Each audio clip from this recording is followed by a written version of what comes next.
Chaque seconde, la dette de la France augmente de 5 000 €.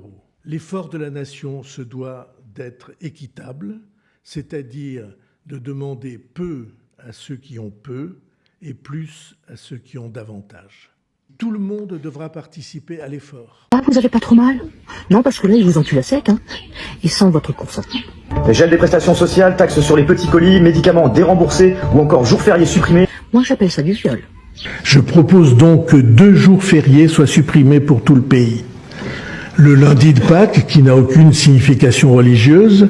Oui, c'est vrai que ce jour de lundi de Pâques n'est pas une célébration de la vie sur la mort. Non. C'est vrai que ça n'a aucune signification religieuse. Non. C'est juste le jour de la résurrection de Jésus-Christ. Et le 8 mai.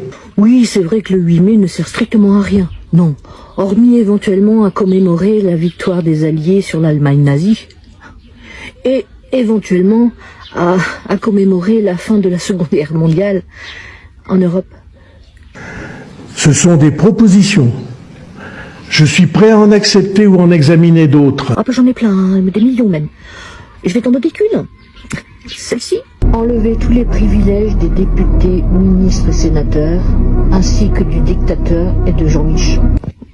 Ah bah t'enlèves tout ça, c'est bien, hein, nickel. Hop, hop, hop. Après, qu'est-ce que je pourrais dire ça réduirait vachement le ticket de caisse. Hein, ouais. En parlant de ticket de caisse... Bienvenue à l'Élysée Market. Veuillez trouver ci-dessous le récapitulatif de votre ticket de dette nationale. Suppression de l'ISF 20 milliards, cabinet de conseil 2,4 milliards, crise Covid 206 milliards, maintien de l'ordre de 1,5 à 2 milliards, voyage présidentiel 500 millions, aide militaire à l'Ukraine 3,2 milliards, communication Élysée 35 millions, fonctionnement de l'Élysée 660 millions. Dette totale sous Emmanuel Macron, 928 milliards d'euros. Aucun bon de réduction. Paiement différé sur plusieurs générations. Merci pour votre fidélité. À bientôt chez Élysée Market. Ensuite, est-ce qu'il faut revenir sur des jours fériés? Moi, je ne suis pas favorable à cette méthode. Je ne suis pas favorable parce qu'on a déjà essayé, parce que ça n'a pas très bien marché, parce que c'est pas clair, parce que c'est une complexité absolument abyssale pour tout le monde et parce que, à la fin, ça renvoie à des complexités, les entreprises ne le font pas de la même manière, il faut que ce soit optionnel. Nous adorons les débats, moi aussi, mais si on pouvait s'économiser en plus le débat de savoir quel jour férié on choisit, ce serait formidable. Je ne crois pas que ce soit le plus efficace.